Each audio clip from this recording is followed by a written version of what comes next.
Now, verse 5, And behold, I purpose to build a house unto the name of the Lord my God, as the Lord spake unto David my father, saying, Thy son, whom I'll set upon thy throne in thy room, he shall build a house unto my name.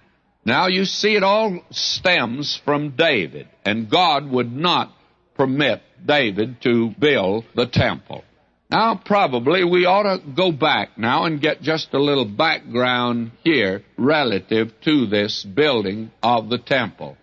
Man actually has always been a builder from the very beginning. We're told even Cain, when he went out from the presence of the Lord, he built a city. And over the face of the earth there are great scars, mounds that hide the ruins of great cities and splendid buildings of the past. And the spade of the archaeologist has penetrated into the depths, and you can judge that civilization by the type of the buildings. Now, they say the caveman of the Stone Age, that is, if he ever existed, he's been labeled a barbarian and uncivilized. He's not a builder. He sought refuge in a cave. The Egyptians, the Assyrians, the Babylonians, the Greeks, the Romans are all counted as civilized, and it's evidenced in their architecture. Now, modern man claims a high degree of culture because he's built subdivisions and shopping centers, and returning now to the construction of apartment buildings and tall office buildings. He's building today his own cave in which to live and work like a gopher, and the rest of the time he crawls on the freeway like a worm. And as long as he can push a button and turn a switch, he says he's living. That's modern man. Well, the very first building of impressive design were temples. All pagan peoples had temples. Some were crude, some are the highest expression of beauty. The Parthenon is an example of it. And all stem, I think, from the Tower of Babel, the monument to man's gargantuan resistance to God.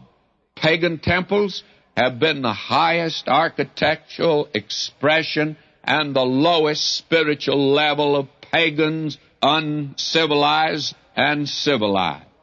They've been elaborate, they've been large, they've been ornate, they've been rich, they've been impressive.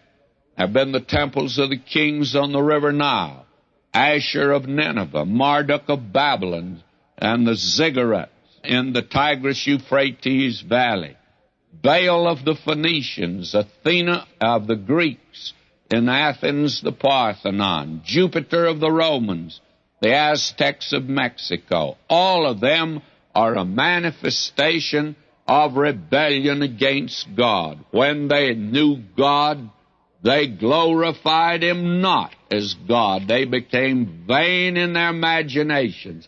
And what did they do? Well, they built a temple. They changed the glory of the uncorruptible God into an image made like the corruptible man and of birds and four-footed beasts and creeping things. They made a house for their God to live in. They put God in a box like a jack in a box. The temple, though, that was built in Jerusalem was never considered in Scripture as a house for God to dwell in. And friends, when we get over to 2 Chronicles, we'll find that the dedication of that temple, Solomon made it very clear God did not dwell in that temple. He said then, he says, the heaven of heavens cannot contain thee.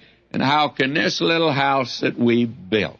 When you think that they felt like they were building a house for God to dwell in, you just have missed the entire point. It was an approach from man to God and an access to God by sacrifice.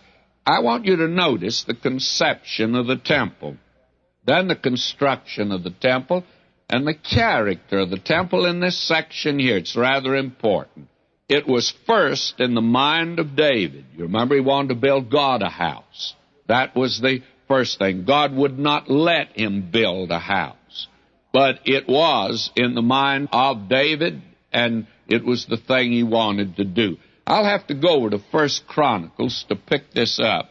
But will you notice in the 28th chapter, 1 Chronicles, verse 2 and 3, listen to this. Then David the king stood upon his feet and said, Hear me, my brethren and my people.